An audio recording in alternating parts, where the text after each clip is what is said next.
আচার্য exclusive চ্যানেলে তোমাদের সকলকে স্বাগত জানাই। আজকে আলোচনা করব দশম শ্রেণীর পর্ষদের টেস্ট পেপার থেকে history Bardhaman Banipith girls high school থেকে 145 নম্বর পেজে যে সমস্ত 2 নম্বরের কোশ্চেনগুলো রয়েছে সেগুলোর সলিউশন নিয়ে আলোচনা করব এবং কিভাবে এই কোশ্চেনগুলো তোমরা 2 নম্বরের হিসাবে লিখবে সেটাও কিন্তু এই ভিডিওতে ভালো করে বলে দেওয়া হবে। চলো শুরু করা যাক। আর অবশ্যই কিন্তু ফুল ভিডিওটি ওয়াচ করবে আর তার সঙ্গে কিন্তু খাতায় নোট ডাউন করবে।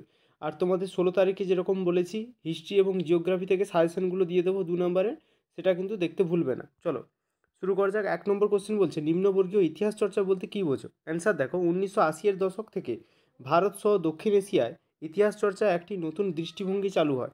জাতি, ধর্ম, শ্রেণী, লিঙ্গ যে কোনো দিক থেকেই যারা সমাজের নিম্নস্তরভুক্ত তাদের দৃষ্টিভঙ্গিকে প্রাধান্য দিয়ে এই ধারায় ইতিহাস চর্চা করা হয়। ইতিহাসের এই ধারাকে সাবঅল্টার্ন বা নিম্নবর্গীয় ইতিহাস চর্চা নামে কিন্তু পরিচিত। 2 নম্বর কোশ্চেন বলছে ইতিহাসের তথ্য সংগ্রহের ক্ষেত্রে ইন্টারনেট ব্যবহারের অসুবিধা কী? এটা কিন্তু খুবই গুরুত্বপূর্ণ কোশ্চেন। ইন্টারনেট ব্যবহারের অসুবিধা বলেছে, সরি এখানে সুবিধাগুলো দেওয়া আছে, অসুবিধাগুলো দেওয়া নেই। হ্যাঁ, অসুবিধাগুলো কী হবে?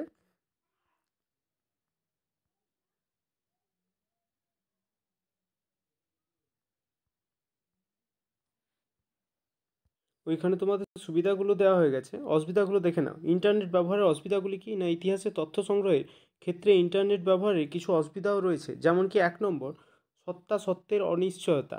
চাক্ষুষ নথিপত্র ঘেঁটে বা আকর গ্রন্থ পাঠ করে ইতিহাসের তথ্য সংগ্রহের সত্যতা সম্পর্কে যতটা নিশ্চিত হওয়া যায় ইন্টারনেট থেকে প্রাপ্ত তথ্যে তা সম্ভব নয়। 2 নম্বর কী বলছে না, তথ্যসূত্রের অভাব।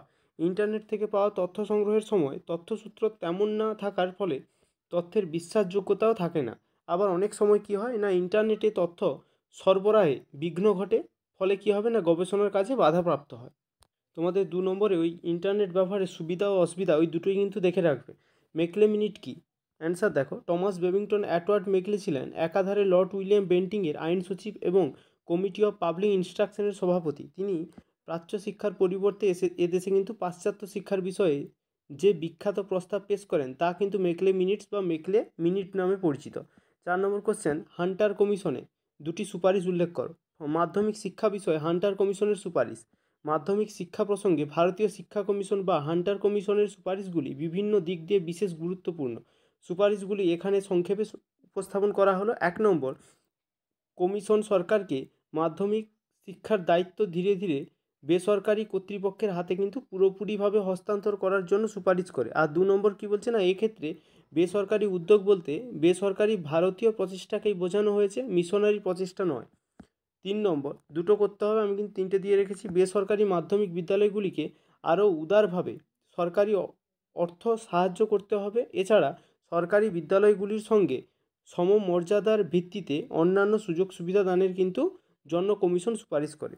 5 নম্বর কোশ্চেন, দিকু কাদের বলা হয়? আর তোমাদের বলে রাখি, আমি কিন্তু খুব শীঘ্রই তোমাদের লাইফ সায়েন্স থেকে লাস্ট মিনিট সাজেশন নিয়ে আসবো 5 নাম্বার, এবং তোমাদের যে সমস্ত 2 নাম্বার এবং শর্ট কোশ্চেন হয় সেগুলোর কিন্তু আমি লাস্ট মিনিট সাজেশন একটা দিয়ে দেবো। ওইখান থেকে কিন্তু তোমরা 70% কিন্তু কমন পেয়ে যাবে, তাই অবশ্যই ওই ভিডিওগুলো দেখবে। 5 নম্বর কোশ্চেন বলছে দিকু কাদের বলা হয়? না, দিকু শব্দটি সাঁওতালি শব্দ। এর অর্থ হলো প্রতারক। উপজাতি অধ্যুষিত এলাকায় ইংরেজদের আশ্রিত জমিদার, জোতদার, মহাজন ইত্যাদি মধ্যস্বত্বভোগী প্রবেশ করে আদিবাসীদের শোষণ ও নিপীড়ন চালাতো। বহিরাগত এই মধ্যস্বত্বভোগীদের সাঁওতালরা কিন্তু দিকু বলতো। 6 নম্বর কোশ্চেন কী বলছে, বাংলায় ওয়াট টাইলার কাদের বলা হয়? দিগম্বর বিশ্বাস ও বিষ্ণুচরণ বিশ্বাসকে কিন্তু বাংলায় ওয়াট টাইলার বলা হতো। 7 নম্বর কোশ্চেন, ইলবার্ট বিল কি?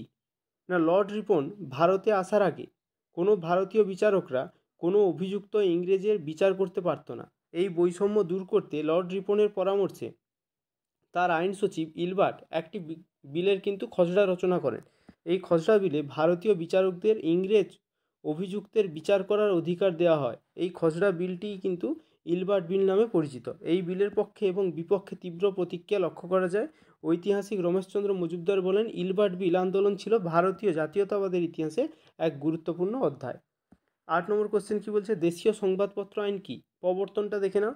না, সাম্রাজ্যবাদী গভর্নর জেনারেল লর্ড লিটন দেশীয় পত্রপত্রিকার কণ্ঠরোধ করার সিদ্ধান্ত নেন। এই উদ্দেশ্যে তিনি কিন্তু 1878 খ্রিস্টাব্দে দেশীয় ভাষা সংবাদপত্র আইন কিন্তু জারি করেন। পটভূমি কী ছিল? না, ঊনবিংশ শতকে দেশীয় সংবাদপত্রগুলিতে সরকারি কর্মচারীদের অন্যায় আচরণ, অর্থনৈতিক শোষণ, দেশীয় সম্পদের বহির্গমন, দেশীয় শিল্পের অবক্ষয় ইত্যাদি নানা বিষয় তুলে ধরা হয়। ইতিহাসবিদ আর দেশাইয়ের মতে ভারতীয় জাতীয়তাবাদের বিকাশে সংবাদপত্র হলো এক গুরুত্বপূর্ণ মাধ্যম। আইনের শর্তসমূহ কী ছিল? না, এই আইনে বলা হয় যে 1 সরকার বিরোধী কোনো সংবাদ বা রচনা প্রকাশ করলে এই পত্রিকার সম্পাদক ও প্রকাশক শাস্তি পাবেন। এ ব্যাপারে বিচার বিভাগে কোনো অভিযোগ করা যাবে না। 2 কিনা সংবাদপত্র প্রকাশের জন্য সরকারের কাছে অর্থ জমা রাখতে বলা হয়। এছাড়া আরও বলা হয় যে সরকার বিরোধী মন্তব্য ছাপা হলে এই অর্থ বাজেয়াপ্ত করা হবে। আর 3 বলছে কোনো সরকারি কর্মচারী বিশেষ অনুমতি ছাড়া সংবাদপত্র সম্পাদনা করতে পারবেন না। 9 কোশ্চেন। আর তোমাদের আরেকটা কথা বলে রাখি, তোমরা কিন্তু বেশি বেশি করে টেক্সট বুকগুলো কিন্তু ফলো করো। টেক্সট বই কিন্তু ভালো স্কোর করার একটা মাধ্যম। তোমরা এবিটিএ করো, পর্ষদের টেস্ট পেপার করো, সব করো, কিন্তু টেক্সট বই ভালো করে ঝালিয়ে ফেলো। টেক্সট বই ভালো করে কিন্তু ঝালিয়ে রাখলে ওইখান থেকে তোমরা যে কোনো কোশ্চেন কিন্তু অ্যাটেন্ড করে আসতে পারবে, এটা কিন্তু মাথায় রাখো। তাই টেক্সট বইটা ভালো করে কিন্তু ঝালিয়ে নেবে।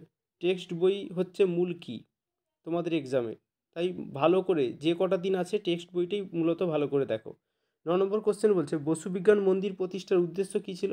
অ্যান্সার দেখো না, 19 শতক ও 20 শতকের সূচনায় ভারতীয়দের উদ্যোগে বিকাশ চর্চা ও বিজ্ঞানের প্রসারের ক্ষেত্রে প্রতিষ্ঠিত সংস্থাগুলির মধ্যে বিশেষ উল্লেখযোগ্য ছিল বিজ্ঞানী আচার্য জগদীশচন্দ্র বসু কর্তৃক প্রতিষ্ঠিত বসু বিজ্ঞান মন্দির।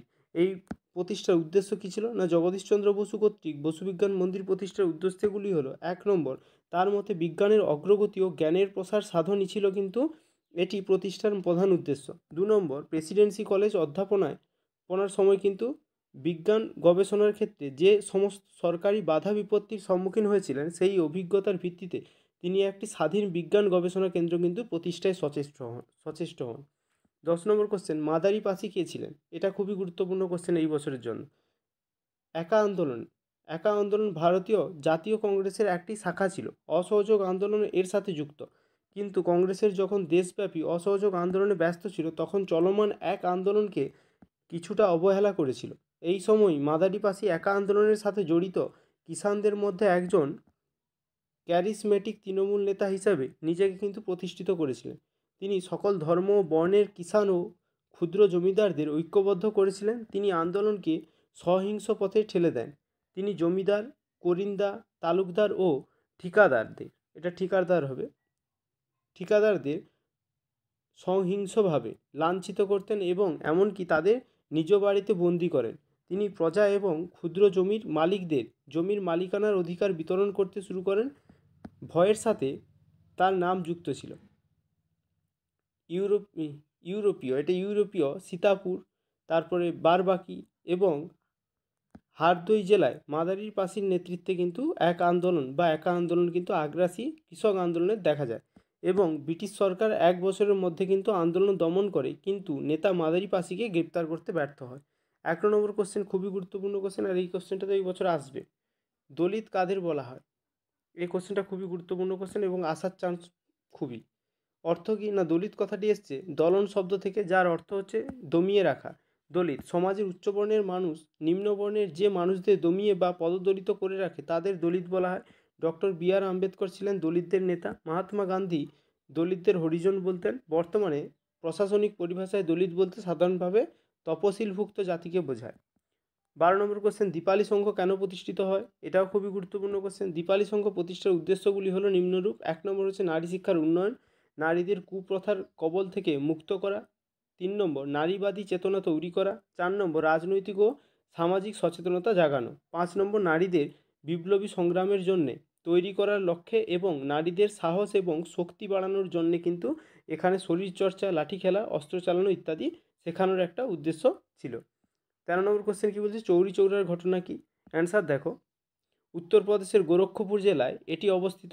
1922 সালে অহিংস অসহযোগ আন্দোলনে যোগ দিয়ে উত্তেজিত জনতা গ্রামে অবস্থিত থানা আক্রমণ করে এবং থানায় অগ্নিসংযোগ করে 22 জন পুলিশকে কিন্তু পুড়িয়ে মেরে ফেলে। এই ঘটনার পরিপ্রেক্ষিতে গান্ধীজি অসহযোগ আন্দোলন প্রত্যাহার করে নেন। এটাই ছিল কিন্তু চৌরি চৌরার ঘটনা। 14 কোশ্চেন, তারকনাথ পালিত স্মরণীয় কেন? না, স্যার তারকনাথ পালিত ছিলেন বেঙ্গল প্রেসিডেন্সির একজন ভারতীয় আইনজীবী এবং একজন জনহিতৈষী। তিনি বঙ্গভঙ্গের সময় স্বদেশী আন্দোলনের সাথে কিন্তু যুক্ত ছিলেন এবং কলকাতা বিশ্ববিদ্যালয়ে বালিগঞ্জ বিজ্ঞান কলেজ এবং যাদবপুর বিশ্ববিদ্যালয়ের প্রতিষ্ঠার পিছনে কিন্তু অন্যতম প্রধান ব্যক্তিত্ব ছিলেন কিন্তু তিনি, তাই তিনি স্মরণীয় হয়ে আছেন। অপারেশন পোলো কি? অ্যান্সার দেখো, অপারেশন পোলো ছিল সদ্য স্বাধীন ভারতের প্রজাতন্ত্রের দ্বারা 1948 সালের সেপ্টেম্বরে হায়দ্রাবাদের প্রিন্সলি টেস্টের বিরুদ্ধে কিন্তু পুলিশ অ্যাকশনের কোড নাম ভারতীয় সশস্ত্র বাহিনী নিজাম রুল রাজত্বে আক্রমণ করে এবং এটিকে কিন্তু ভারতীয় ইউনিয়নের সাথে যুক্ত করে। 16 নম্বর কোশ্চেন, রাজাকার বাহিনী কি? না, এটি বাংলাদেশের স্বাধীনতা বিরোধী বাঙালি এবং উর্দুভাষী অবাঙালি অভিবাসীদের নিয়ে গঠিত হয়। অবরুদ্ধ বাংলাদেশে স্বাধীনতার জন্য লড়াইরত মুক্তি বাহিনীকে কিন্তু প্রতিরোধ করার জন্য 1971 সালের মে মাসে খুলনায় প্রথম রাজাকার বাহিনী গঠিত হয়। রাজাকার শব্দটি ফার্সি ভাষা থেকে আগত, এর অর্থ হলো স্বেচ্ছাসেবী। এই ছিল তোমাদের 145 নম্বর পেজে যে সমস্ত কোশ্চেনগুলো তার অ্যান্সারগুলো দেওয়া থাকলো। আর এরপরেই কিন্তু আমি তোমাদের লাইফ সায়েন্সের যেরকম বললাম 2 নম্বরের লাস্ট মিনিট সাজেশন, তার সঙ্গে 5 নম্বরের লাস্ট মিনিট সাজেশন, আর যে সমস্ত শর্ট কোশ্চেনগুলো আসার প্রবণতা খুব, সেগুলো কিন্তু আমি খুব শীঘ্রই আপলোড করব। তাই তোমাদের যদি মনে হয় তোমাদের জন্য চ্যানেলটি খুবই হেল্পফুল, তাহলে তোমরা সাবস্ক্রাইব করবে, আর ভিডিওটি ভালো লেগে থাকলে অবশ্যই কিন্তু একটা লাইক প্রদান করবে। আর এই কোশ্চেনগুলো খাতায় নোট ডাউন করে যে কদিন আছে মন দিয়ে ভালো করে পড়তে থাকো। আর টেক্সট বই কিন্তু মূল কি তোমাদের এক্সামে, এটা কিন্তু মাথায় রেখো। তাই টেক্সট বই কিন্তু রিডিং মেরে যাও ভালো করে। চলো আজকে এই পর্যন্ত, থ্যাংক ইউ।